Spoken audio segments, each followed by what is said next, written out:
Shalom Bapak Ibu, dimanapun Bapak Ibu berada, saya percaya kasih Tuhan melimpah atas kita semuanya. Jumpa lagi di Mesbah Doa malam hari ini.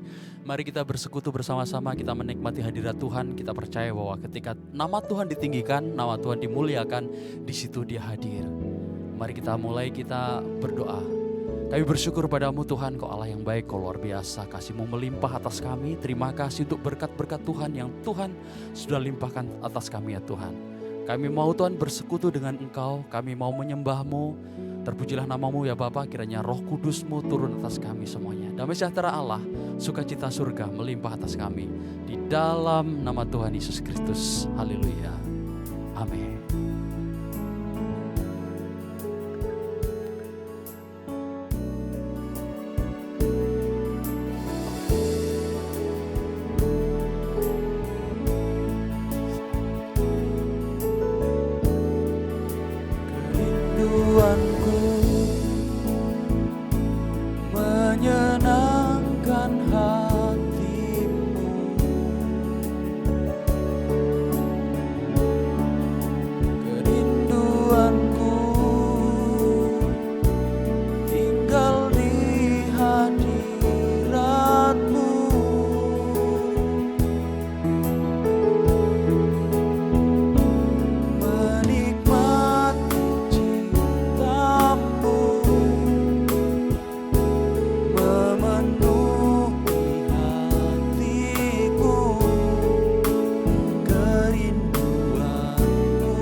Menyembah dalam roh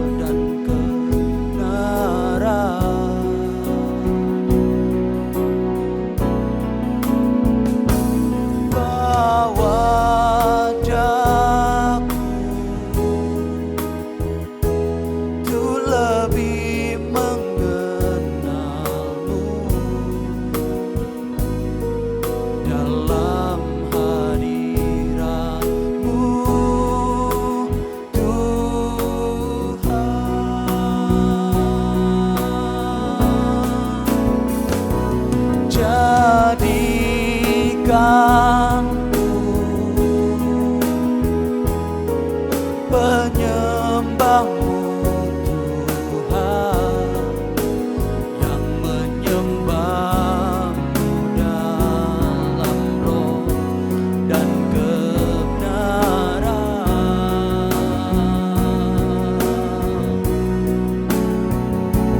Bawa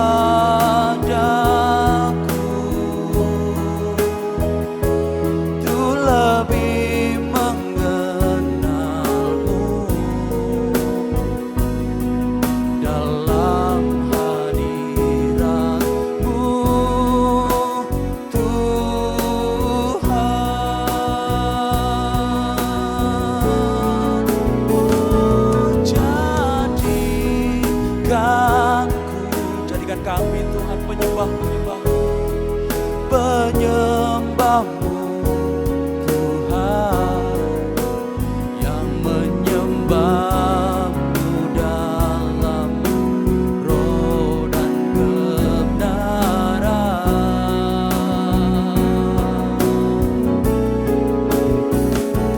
Bawa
buat anugerah-Mu, terima kasih buat kasih-Mu.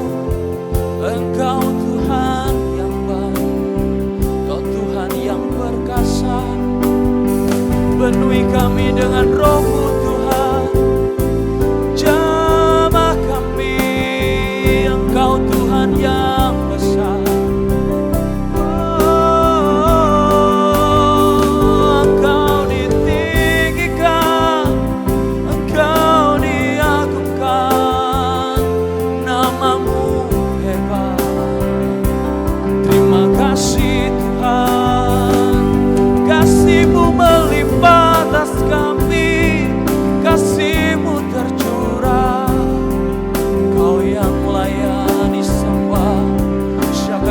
Takara lava shakara takara lava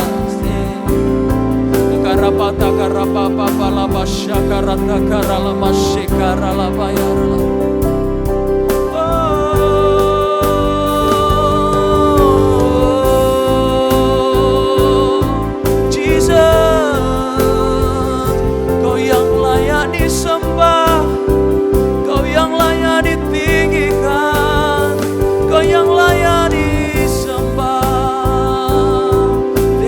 Jesus, yara rata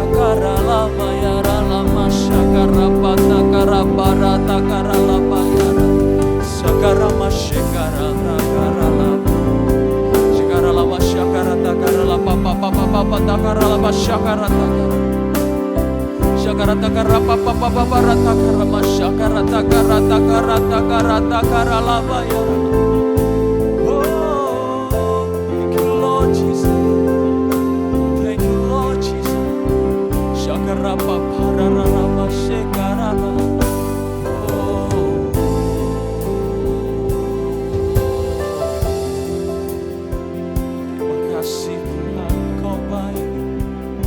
Engkau baik Tuhan, kami naikkan syukur padamu, kami bersyukur, kami berterima kasih. Oh, terima kasih Tuhan. Syakaralama syakarata karata papa papa papa papa papa.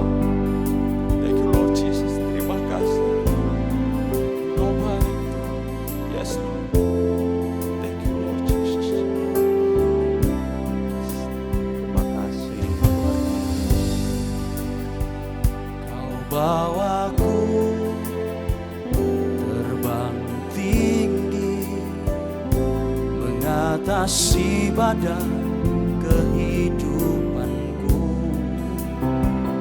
Hadirat-Mu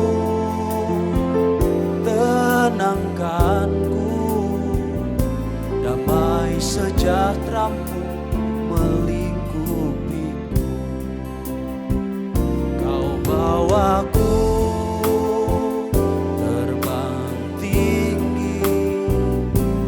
mengatasi badai kehidupanku.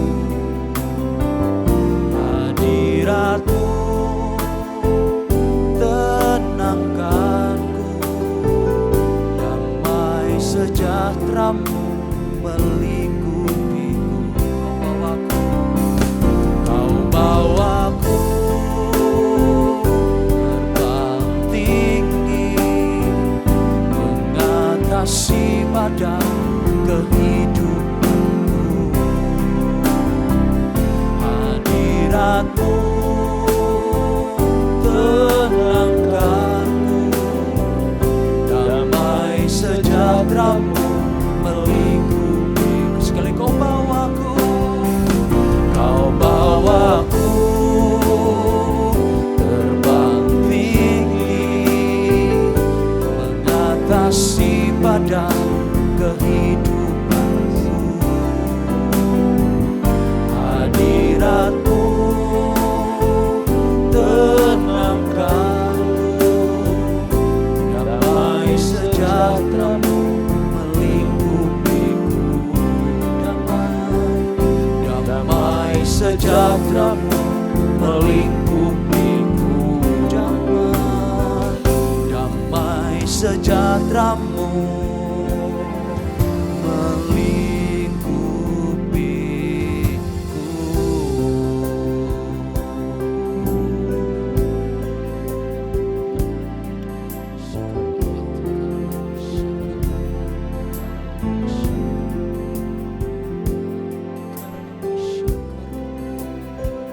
kasih Tuhan buat hadirat-Mu Tuhan di tengah-tengah kami malam ini Tuhan. Sungguh Engkau Allah kami yang hebat Tuhan.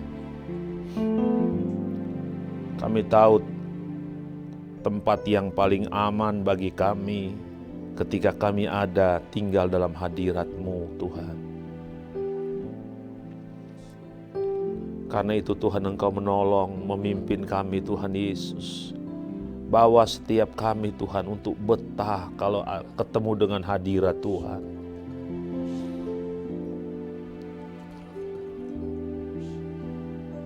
Terima kasih Roh Kudus.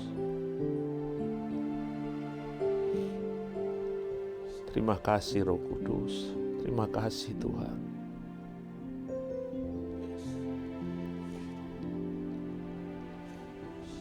Kami bersyukur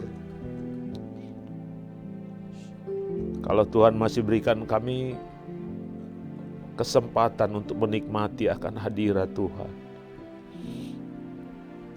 Terima kasih Bapa. Terima kasih Tuhan Yesus. Sungguh Kau hebat dalam hidup kami Tuhan. Terima kasih buat perlindungan-Mu Tuhan buat umat-umat-Mu. Terima kasih buat penjagaan-Mu Tuhan buat setiap kami hamba-hamba-Mu Tuhan. Terima kasih Bapa. Terima kasih Tuhan. Terima kasih Roh Kudus. Terima kasih Tuhan. Masa penantian, masa yang indah, walau tak mudah, namun ku mau bersabar. Bersama Tuhan semua kan indah. Bila ku tak mampu, Tuhan kan mampukan. Kuasanya sempurna, mampukan ku dapat bertahan. Bersama Tuhan kan indah. Ku kan tetap menabur dalam masa penantian, walau penuh air mata, namun ku takkan menyerah. Perjuanganku kan jadi tuaian indah. Tuhan memampukan, aku pasti menang. Katakan dari awal, masa penantian, masa yang indah. Walau tak mudah, namun ku mau bersabar.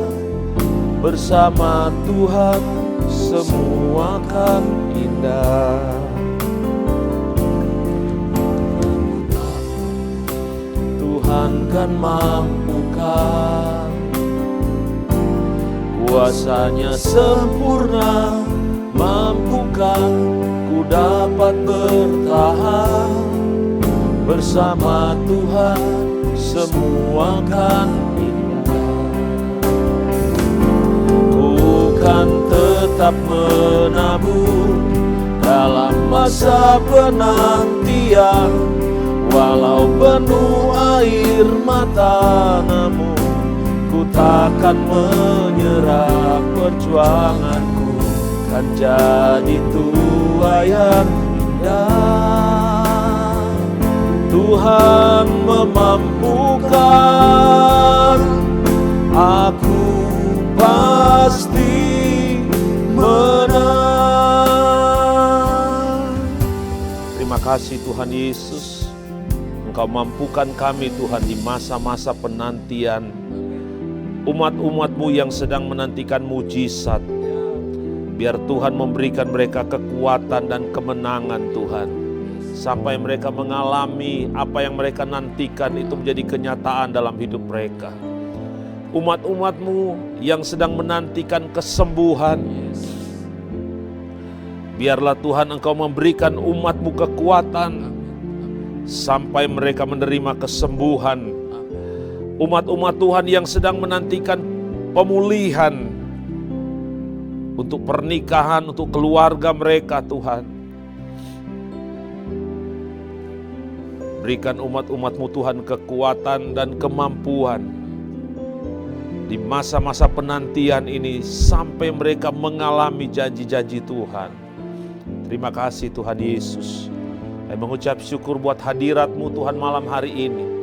Kami bersuka cita karena kami punya Tuhan yang hebat, Allah yang ajaib, Allah yang perkasa. Kami mau mendengarkan firman-Mu Tuhan berbicara bagi kami. Biar firman-Mu Tuhan meneguhkan perjanjian-Mu dalam hidup kami. Di dalam nama Tuhan Yesus sama-sama berkata, amin. Amin. Shalom, selamat malam. Senang sekali bisa berjumpa kembali dengan Bapak Ibu di Mesbah Doa pada malam hari ini. Saya percaya malam hari ini kita bisa menikmati hadirat Tuhan, dan hadirat Tuhan adalah tempat yang paling aman bagi setiap kehidupan kita. Saudara-saudara yang sedang menantikan mujizat, yang sedang menantikan pertolongan Tuhan, yang sedang menantikan pemulihan mungkin dalam keluargamu, dalam pernikahanmu, tetaplah menjadi orang-orang yang kuat di dalam Tuhan, sebab engkau pasti menang. Nah, hari ini saya mau sharing tentang satu judul khotbah yang saya berikan judul, yaitu latihlah dirimu untuk beribadah. Kita sama-sama membuka di dalam Mazmur pasal yang ke-84 ayat yang ke-11. Mazmur 84 ayat yang ke-11. Sebab lebih baik satu hari di pelataranmu daripada 1000 hari di tempat lain. Lebih baik berdiri di ambang pintu rumah Allahku daripada diam di kemah-kemah orang fasik. Nah, kalau kita melihat bahwa Bani Korah ini dia punya satu kerinduan. Dia bilang bahwa satu hari di pelataran rumah Tuhan itu jauh lebih indah, jauh lebih baik daripada 1000 hari di tempat lain. Nah, kalau kita bicara tentang pelataran, kita berbicara tentang bait Tuhan, kita berbicara tentang hadirat Tuhan, kita sedang berbicara tentang Tuhan itu sendiri. Nah, saudara, Bani Korah dia punya kerinduan yang begitu dalam dengan Tuhan, dengan hadirat Tuhan. Dan sampai dia berkata bahwa satu hari bersama Tuhan itu hidupnya jauh lebih indah daripada 1000 hari berada di tempat lain. Nah, malam hari ini kita akan belajar bagaimana ada apa sih di dalam pelataran rumah Tuhan atau di dalam bait Tuhan yang menyebabkan Bani Korah ini begitu haus, begitu rindu untuk dia ada di sana. Nah, salah satu yang ada di dalam bait Tuhan adalah tentang doa, pujian, dan penyembahan. Nah, saudara, kenapa doa, pujian, dan penyembahan itu sangat menarik? Karena firman Tuhan berkata bahwa Tuhan itu senang dengan, atau dia sedang mencari orang-orang yang mau hidup di dalam doa, pujian, dan penyembahan. Nah, saudara, bangsa Israel ini adalah bangsa yang selalu dikaitkan dengan ibadah mereka sama Tuhan. Bangsa Israel adalah bangsa yang selalu dikaitkan dengan bait Allah. Pada saat bait Allahnya berdiri, pada saat ibadah mereka itu baik di hadapan Tuhan, maka kehidupan mereka itu diberkati oleh Tuhan. Pada saat kehidupan mereka atau ibadah, persembahan mereka itu baik, maka hidup mereka itu ikut baik. Tetapi pada saat ibadah mereka atau rumah atau bait Allah itu diruntuhkan, maka kekacauan terjadi di bangsa Israel. Bukankah hal itu juga yang Tuhan rindukan dalam kehidupan kita? Kalau bangsa Israel, Tuhan memberikan tuntunannya bahwa kalau mereka memperhatikan rumah Tuhan, melatih diri mereka untuk tetap beribadah kepada Tuhan, tidak ada persoalan yang tidak bisa diselesaikan oleh bangsa Israel. Sekalipun begitu banyak musuh datang menyerang silih berganti, selama ibadah mereka benar di hadapan Tuhan, maka hidup mereka selalu mengalami kemenangan. Tetapi ketika ibadah mereka hancur, maka hidup mereka juga ikut hancur. Ini yang Tuhan sedang mau sampaikan buat setiap kehidupan kita. Sebagai orang-orang Israel secara rohani, Tuhan mau supaya hidup kita melatih diri kita untuk tetap beribadah kepada Tuhan. Sebab hidup kita sangat dikaitkan dengan hubungan kita dengan Tuhan. Ketika hubungan kita baik dengan Tuhan, maka keadaan hidup kita juga akan ikut baik. Apakah ada persoalan? Ada persoalan, ada masalah, tetapi selalu mendapatkan pertolongan daripada Tuhan. Nah, saya percaya setiap kita punya satu kerinduan supaya sekalipun ada tantangan, sekalipun ada problem, sekalipun ada begitu banyak persoalan yang silih berganti dalam kehidupan kita, tetapi dipastikan kehidupan kita selalu mengalami kemenangan. Kalau kita mau ikutin pola yang Tuhan sedang sampaikan kepada bangsa Israel, yaitu mereka harus memperhatikan ibadahnya kepada Tuhan. Keluaran pasal yang kelima, ayat yang pertama. Jadi waktu bangsa Israel mereka diperbudak di Mesir,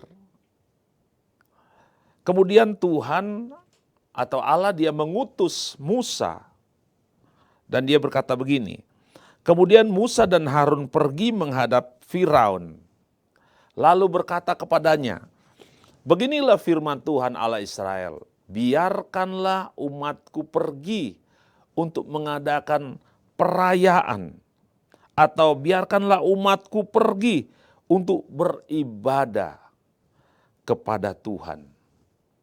Jadi bangsa Israel pada waktu mereka ada di Mesir dalam pembuangan, kenapa hidup mereka begitu lama di dalam penderitaan? Karena mereka tidak memperhatikan ibadah mereka kepada Tuhan. Dan inisiatif dari Tuhan, karena memang Tuhan sangat rindu, Tuhan sangat menanti kalau umatnya itu mau datang bersekutu dengan dia. Dan ini juga yang Tuhan lakukan kepada bangsa Israel. Dia datang, dia mengutus Musa dan Harun. Ayo kasih tahu atau beritahu kepada Firaun supaya dia mengizinkan orang-orang Israel itu pergi. Hanya cuma punya satu tujuan, untuk mereka beribadah kepada Tuhan. Di dalam Keluaran pasal yang ke-23, ayat yang ke-25 dikatakan demikian. Tetapi kamu harus beribadah kepada Tuhan Allahmu, maka Ia akan memberkati roti makananmu dan air minumanmu, dan aku akan menjauhkan penyakit dari tengah-tengahmu. Kalau kita perhatikan ayat ini menekankan ketaatan beribadah kepada Tuhan sebagai sumber berkat dan pemeliharaan secara fisik, berbicara tentang kebutuhan kita dan kesehatan kita. Jadi kalau bangsa Israel aja diminta untuk mereka beribadah kepada Tuhan, dan beginilah cara Tuhan memelihara bangsa Israel. Ketika mereka beribadah kepada Tuhan, maka selalu penyediaan surga terjadi dalam kehidupan mereka. Atau ketika mereka memperbaiki ibadah mereka sama Tuhan, maka mereka selalu berjalan di bawah surga yang terbuka. Nah, saya percaya pola yang sama juga yang Tuhan pengen sampaikan kepada umat Tuhan sekarang ini. Kalau kita pengen berjalan di bawah surga yang terbuka, tidak ada cara lain.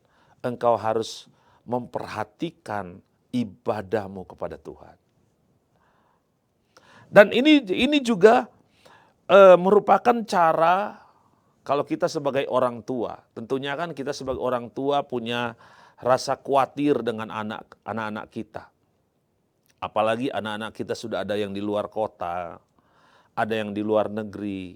Tentunya sebagai orang tua punya rasa khawatir nanti seperti apa anak kita, nanti gimana dia, siapa yang menjaga dia. Nah, salah satu cara yang Tuhan berikan kepada umat Tuhan, bagaimana supaya anak-anak kita terjaga di dalam hadirat Tuhan, yaitu sebagai orang tua harus hidup takut akan Tuhan. Atau sebagai orang tua harus memperhatikan ibadahnya kepada Tuhan. Sebab Tuhan yang akan menjaga hal-hal yang kita nggak bisa jaga. Termasuk anak-anak kita, apalagi mereka sudah ada di luar. Tapi selama hidup kita menjadi orang yang beribadah kepada Tuhan, hidup takut akan Tuhan, maka penjagaan dan pembelaan Tuhan akan selalu terjadi di dalam kehidupan kita, bahkan anak-anak kita. Amin. Nah, ada 1 Tawarik pasal yang ke-6, ayat yang ke-24. 1 Tawarik pasalnya yang ke-6, ayat yang ke-24 berkata begini. Apabila umatku Israel terpukul kalah oleh musuhnya karena mereka berdosa kepadaku, kemudian mereka berbalik dan mengakui namamu, dan mereka berdoa memohon di hadapanmu di rumah ini, maka engkau kiranya mendengar dari surga dan mengampuni dosa umatmu Israel, dan mengembalikan mereka ke tanah yang telah kau berikan kepada mereka dan nenek moyang mereka. Jadi ini adalah doa daripada Salomo kepada Tuhan. Waktu dia mendirikan bait Allah, seperti yang saya katakan tadi, bahwa bangsa Israel selalu dikaitkan dengan bait Allah atau dikaitkan dengan ibadah mereka kepada Tuhan. Dan Salomo berdoa kepada Tuhan, Tuhan, kalau misalnya umat-umatmu terpukul kalah oleh musuhnya, kalau mereka sedang ada di dalam penderitaan, tetapi kalau mereka berbalik mengakui dosa-dosa mereka di hadapanmu, kiranya Tuhan mendengar doa mereka. Ayat 25 dikatakan, maka engkau pun kiranya mendengar dari surga dan mengampuni dosa umatmu Israel, dan mengembalikan mereka ke tanah yang telah kau berikan kepada mereka dan nenek moyang mereka. Dan ini, jadi Salomo dia berdoa pada waktu pembangunan bait suci Tuhan. Kemudian ini jawaban Tuhan. Di dalam 1 Tawarik pasal yang ke-6 ayat yang ke-26. 26. 1 Tawarik 6 ayat 26. Apabila langit tertutup sehingga tidak ada hujan, sebab mereka berdosa kepadamu, lalu mereka berdoa ke tempat ini dan mengakui namamu, dan mereka berbalik dari dosa, sebab engkau telah menindas mereka. 27, maka engkau pun kiranya mendengarnya dari surga dan mengampuni dosa hamba-hambamu, umatmu Israel. Karena engkaulah yang telah menunjukkan kepada mereka jalan yang baik yang akan mereka jalani. Dan engkau kiranya memberikan hujan kepada tanahmu yang telah kau berikan kepada umatmu menjadi milik pusaka mereka. Nah, kalau kita lihat, ini adalah doa rangkaian sampai ayatnya yang ke-30 adalah doa daripada Salomo kepada Tuhan tentang betapa pentingnya umat Tuhan itu kalau mereka berdoa di bait Tuhan. Dan ini jawaban Tuhan di dalam 2 Tawarik pasal yang ke-7 ayat 13. Jadi saudara boleh baca tentang doa Salomo tadi sampai ayat yang ke-30. Dan ini merupakan jawaban Tuhan. Dikatakan begini, bila mana aku menutup langit sehingga tidak ada hujan, dan bila mana aku menyuruh belalang memakan habis hasil bumi, dan bila mana aku melepas penyakit sampar di antara umatku, 14, dan umatku yang atasnya namaku disebut, merendahkan diri, berdoa, mencari wajahku, lalu berbalik dari jalan-jalannya yang jahat, maka aku akan mendengar dari surga dan mengampuni dosa mereka, serta memulihkan negeri mereka. Nah, kalau kita melihat bahwa Tuhan sampai menjawab Salomo ketika Salomo berdoa. Dan Tuhan katakan, bila mana langit itu sedang tertutup, tidak ada hujan, artinya tidak ada berkat. Sepertinya tidak ada pertolongan. Ada belalang yang memakan habis hasil bumi mereka. Ada sakit penyakit. Dan dikatakan, dan umatku yang atasnya namaku disebut, mereka merendahkan diri, berdoa, mencari wajah Tuhan, berbalik dari jalan-jalan mereka yang jahat. Maka Tuhan akan mengampuni dan mendengar serta memulihkan kehidupan mereka. Nah, ayat yang ke-15, 2 Tawarik pasal yang ke-7, 15. Berkata demikian, sekarang mataku tertuju dan telingamu menaruh perhatian kepada doa dari tempat ini. Tempat ini menunjukkan tentang baitnya Tuhan. Ada begitu banyak tempat yang bagus di muka bumi ini. Tetapi kalau saudara melihat, ada satu tempat yang dipilih secara khusus oleh Tuhan untuk tinggal di situ. Lebih jelas lagi di dalam ayat yang ke-16. Sekarang telah kupilih dan kukuduskan rumah ini, supaya namaku tinggal di situ untuk selama-lamanya. Maka mataku dan hatiku akan ada di situ sepanjang masa. Satu tempat yang dipilih oleh Tuhan untuk dia berdiam di sana, yaitu baitnya Tuhan. Dikatakan mata Tuhan dan hati Tuhan, Tuhan taruh di dalam rumah Tuhan. Oleh karena itu kenapa kita sebagai umat Tuhan harus punya harus punya keinginan, harus punya disiplin untuk tetap beribadah kepada Tuhan. Bukankah kita semua punya kesaksian, setiap kali kita datang beribadah kepada Tuhan di rumah Tuhan, ada saja mujizat-mujizat yang kita tidak bisa ungkapkan lewat kata-kata kita. Tiba-tiba ada perasaan-perasaan yang memang Tuhan kerjakan dalam setiap orang yang mau datang beribadah kepada Tuhan. Sebab firman Tuhan sudah berkata bahwa di dalam rumahku aku menaruh kekudusanku. Di dalam rumah Tuhan, mata Tuhan dan hati Tuhan itu ada di sana. Karena itu kalau kita punya disiplin secara rohani beribadah kepada Tuhan, maka engkau akan selalu menemukan hati Tuhan dalam hidupmu. Amin. Nah, saya rindu membaca di dalam Yehezkiel pasal yang ke-47, bisa dibukakan ayatnya yang ketiga, mulai ayat yang ketiga. Sedang orang itu pergi ke arah timur dan memegang tali pengukur di tangannya. Ia mengukur 1000 hasta dan menyuruh aku masuk dalam air itu.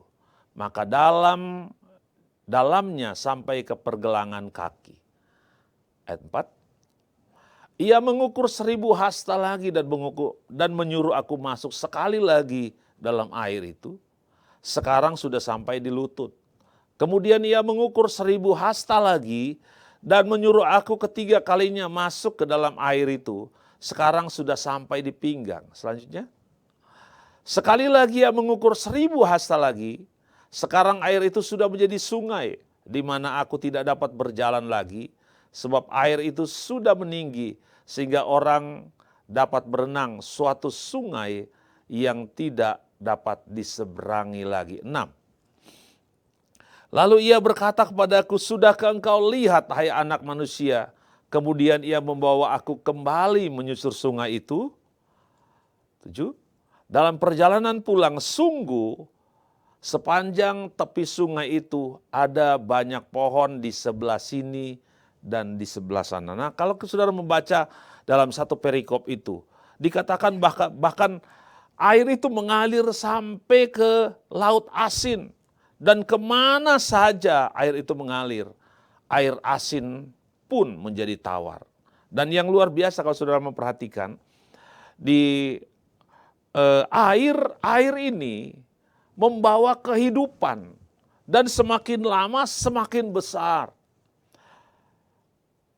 Dan semua pohon yang ada di sekitar atau pinggiran sungai itu, semua bertumbuh, semua berbuah.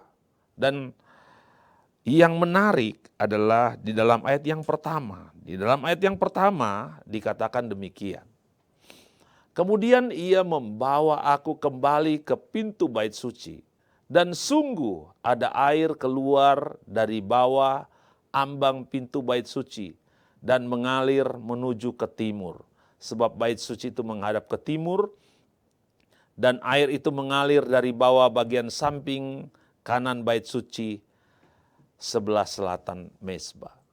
Jadi air yang kita baca tadi yang awalnya baru sampai di lutut, kemudian diukur 1000 hasta lagi sudah dari pergelangan kaki sampai ke lutut, diukur 1000 hasta lagi sampai ke pinggang dan seterusnya. Air yang membawa kehidupan bagi pohon-pohon yang ada di sekitarnya. Air yang membuat air yang asin pun menjadi air yang tawar. Ternyata air itu berasal dari bait sucinya Tuhan.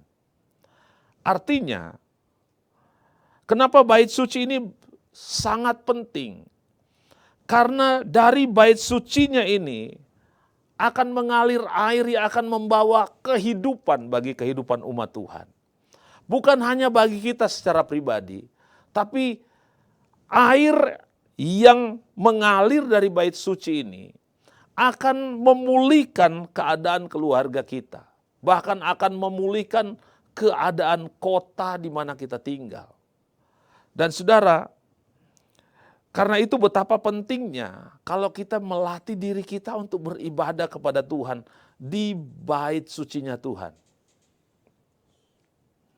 Ibadah di rumah boleh nggak Pak? Boleh, bagus. Tetapi kita juga harus punya keinginan, punya kerinduan untuk tetap beribadah, menikmati hadirat Tuhan di bait sucinya Tuhan. Sebab di bait sucinya Tuhan ini mengalir air yang kita nggak bisa ungkapan dengan kata-kata kita. Dan saya percaya setiap umat Tuhan dia akan mengalami pemulihan kalau dia punya disiplin untuk beribadah kepada Tuhan. Nah, ada apa sih di dalam baitnya Tuhan itu? Air itu juga bisa berbicara tentang pengajaran. Di dalam bait suci Tuhan itu ada pengajaran. Makanya di dalam setiap ibadah kita diajarin bagaimana sih supaya kita bisa melewati masa-masa yang sulit dalam hidup kita. Bagaimana sih supaya keuangan kita itu tetap diberkati oleh Tuhan. Bagaimana sih kita membina keluarga menjadi keluarga yang bahagia. Itu diajarin di dalam bait sucinya Tuhan. Apalagi yang ada di dalam bait suci. Dalam bait suci juga itu ada teguran. Nah, firman yang kita dengar di dalam ibadah kita di hari Minggu ketika kita datang ke gereja, kadang-kadang itu juga menegur kehidupan kita. Bukan hanya menegur jemaat Tuhan, bahkan menegur para pelayan-pelayan Tuhan. Kalau ada yang salah, kita ditegur, diperbaiki. Teguran bukan untuk menghancurkan kehidupan kita. Jadi kalau saudara datang beribadah kepada Tuhan, saudara mendengarkan firman Tuhan, saudara mendapat teguran lewat firman Tuhan, itu bukan untuk menghancurkan kehidupan saudara. Bukan juga karena hamba-hamba Tuhan mungkin lagi sentimen sama gua nih. memampukan. Tetapi teguran adalah untuk mengembalikan kehidupan kita ke jalan yang benar. Kalau mungkin ada yang salah, kadang-kadang dalam kehidupan ini kita diperhadapkan dengan persimpangan. Kita harus ke kiri atau ke kanan.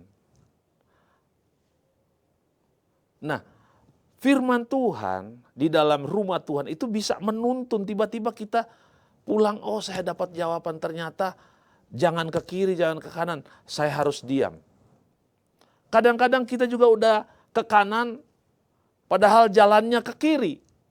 Kemudian kita ditegur, tiba-tiba kita jadi mengerti, oh ternyata Tuhan mau kita ke kiri. Ada teguran. Oleh karena itu, ketika kita datang beribadah kepada Tuhan, biarlah kita buka hati kita, izinkan Roh Kudus untuk menegur kehidupan kita. Izinkan Roh Kudus untuk memperbaiki hal-hal yang salah dalam hidup kita.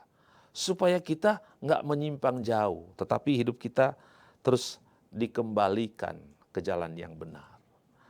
Ada apa lagi di dalam rumah Tuhan atau dalam bait Tuhan? Ada pengurapan. Nah, pengurapan ini memungkinkan kehidupan kita mengalami mendapatkan hal-hal yang supranatural yang secara manusia kita nggak bisa. Tetapi lewat pengurapan ini membuat kita mampu untuk melakukan perkara-perkara yang besar. Karena itu setiap kali kita datang di dalam rumah Tuhan, setiap kali kita beribadah kepada Tuhan, minta kepada Tuhan supaya Tuhan mengurapi setiap kehidupan kita. Supaya kita jangan hanya berjalan secara normal. Tapi Tuhan mau kita berjalan di dalam pengurapan. Sehingga hal-hal yang secara pikiran kita tidak sanggup, secara kemampuan kita nggak bisa. Tetapi waktu pengurapan itu turun dalam hidup kita, tiba-tiba kita dimampukan untuk melakukan perkara-perkara yang besar. Firman Tuhan berkata bahwa dengan Allah kita akan melakukan perkara-perkara yang besar. Dengan kekuatan kita mungkin cuma bisa melakukan hal-hal yang biasa. Tapi kalau pengurapan itu turun dalam hidup kita, ada perkara-perkara yang besar yang kita nggak mampu pikirkan. Tuhan bisa lakukan itu di dalam kehidupan kita. Amin. Karena itu di dalam ibadah, khususnya di WTC, maka kami sebagai imam-imam musik, gembala selalu menekankan bagian ini. Dalam kami melayani, semua tim yang melayani, pastikan hadirat Tuhan itu turun waktu kita melayani.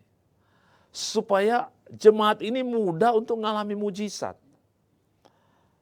Waktu pengurapan Allah turun di tengah-tengah ibadah kita, maka orang yang sakit mudah untuk disembuhkan Tuhan.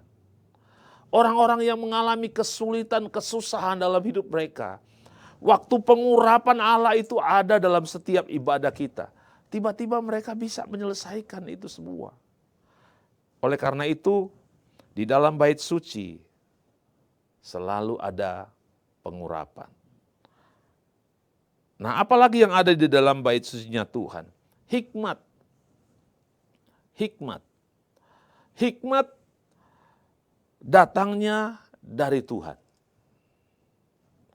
Ada banyak kesempatan-kesempatan yang akan Tuhan bukakan dalam kehidupan kita kalau kita menerima hikmat daripada Tuhan.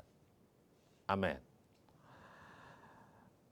Pak Wiryo sudah mengajar kita bahwa kesuksesan adalah persiapan plus kesempatan. Bagian kita mempersiapkan diri kita. Bagian Tuhan memberikan kesempatan. Nah, kesempatan itu terbuka seringkali kalau tiba-tiba kita mendapatkan hikmat, pewahyuan daripada firman Tuhan. Pak Wiryo selalu cerita tentang gereja ini, bahwa gereja ini hanya berjalan menurut tuntunan Tuhan. Kalau Tuhan nggak menuntun, ya nggak kemana-mana. Artinya pengurapan atau hikmat itu selalu diberikan kepada orang yang mau sungguh-sungguh dengan Tuhan, beribadah kepada Tuhan. Dan saya percaya kalau setiap umat Tuhan melatih dirinya beribadah kepada Tuhan dengan sungguh-sungguh, maka engkau akan mendapatkan pengajaran. Yang kedua, engkau akan mendapatkan teguran. Nah, kalau kita ditegur oleh firman Tuhan, relakan hatimu untuk dibentuk oleh Tuhan. Ada pengurapan, ada hikmat Tuhan.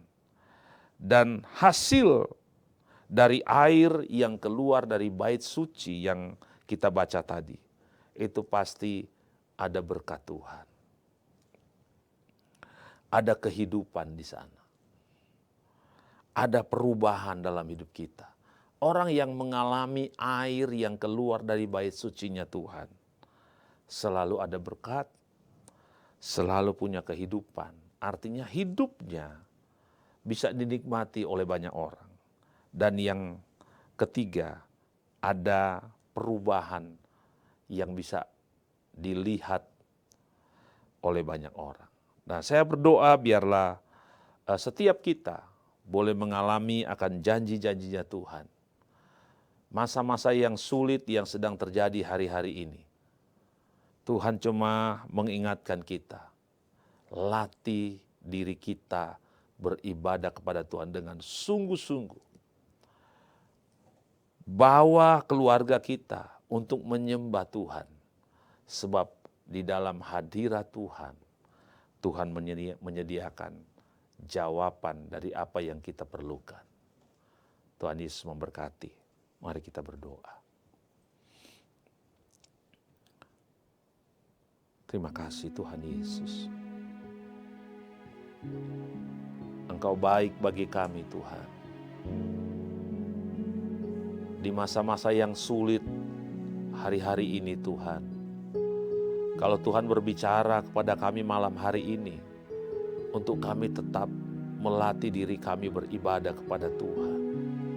Kami tahu ini adalah cara Tuhan untuk melindungi, cara Tuhan untuk meluputkan kami dari setiap kesusahan dan kesulitan yang sedang terjadi. Malam hari ini kami berdoa Tuhan buat umat-umat Tuhan. Mereka yang sedang mengalami masa-masa yang sulit. Mereka yang membutuhkan hikmat dari Tuhan. Mereka yang membutuhkan tuntunan daripadamu Tuhan. Malam hari ini Tuhan, Engkau lihat Tuhan. Kami berdoa Engkau lihat tangan-tangan yang terangkat bagimu. Mereka yang sedang menantikan mujizat. Mereka yang sedang menantikan pertolongan Tuhan. Mereka yang rindu mendapatkan tuntunan dari Engkau Tuhan. Malam hari ini Tuhan Yesus, biarlah Engkau berbicara secara pribadi Tuhan. Bukankah Engkau berkata bahwa dalam bait suci-Mu ada pengajaran. Di dalam bait suci-Mu ada tuntunan Tuhan. Di bait suci-Mu ada pengurapan. Ada hikmat. Karena itu kami berdoa Tuhan. Setiap umat-umat-Mu Tuhan yang setia beribadah kepada Tuhan, biarlah Tuhan Engkau lakukan mujizat dalam kehidupan mereka. Luputkan mereka Tuhan dari masa-masa yang sulit ini Tuhan. Kami tahu bersama dengan Tuhan, kami akan cakap untuk menanggung segala sesuatu. Bersama dengan Tuhan kami akan melakukan perkara yang besar. Apa yang sedang terjadi hari-hari ini Tuhan, kami tahu hanya membuktikan betapa hebatnya Engkau dalam kehidupan umat-umat Tuhan. Terima kasih Tuhan Yesus. Kami percaya sungai yang keluar dari bait suci-Mu adalah sungai air yang akan menyembuhkan pribadi kami. Air yang akan menyembuhkan keluarga kami. Air yang akan menyembuhkan keadaan yang ada di sekitar kami. Karena itu Tuhan, Kami terus berdoa, taruh kesetiaan bagi kami untuk tetap beribadah kepada Tuhan. Terima kasih Tuhan Yesus. Yang membutuhkan mujizat, Tuhan Engkau kerjakan mujizat. Yang membutuhkan Tuhan kasih karunia-Mu. Yang membutuhkan keselamatan Tuhan, bukakan hati mereka Tuhan, untuk mereka menerima keselamatan daripada Tuhan. Terima kasih Bapa. Makasih buat kesempatan malam hari ini. Tuhan baik dalam hidup kami. Kami mau berpisah Tuhan. Kami angkat tangan kami di hadapan Tuhan. Berkat dari Allah Bapa, cinta kasih sayang dari Tuhan Yesus, persekutuan yang manis dengan Allah Roh Kudus akan senantiasa memberkati umat-umat-Mu, mulai malam hari ini sampai Maranatha, bahkan sampai selama-lamanya. Dan semua umat Tuhan yang diberkati Tuhan sama-sama berkata, amin, amin. Selamat malam, Tuhan Yesus memberkati kita semua.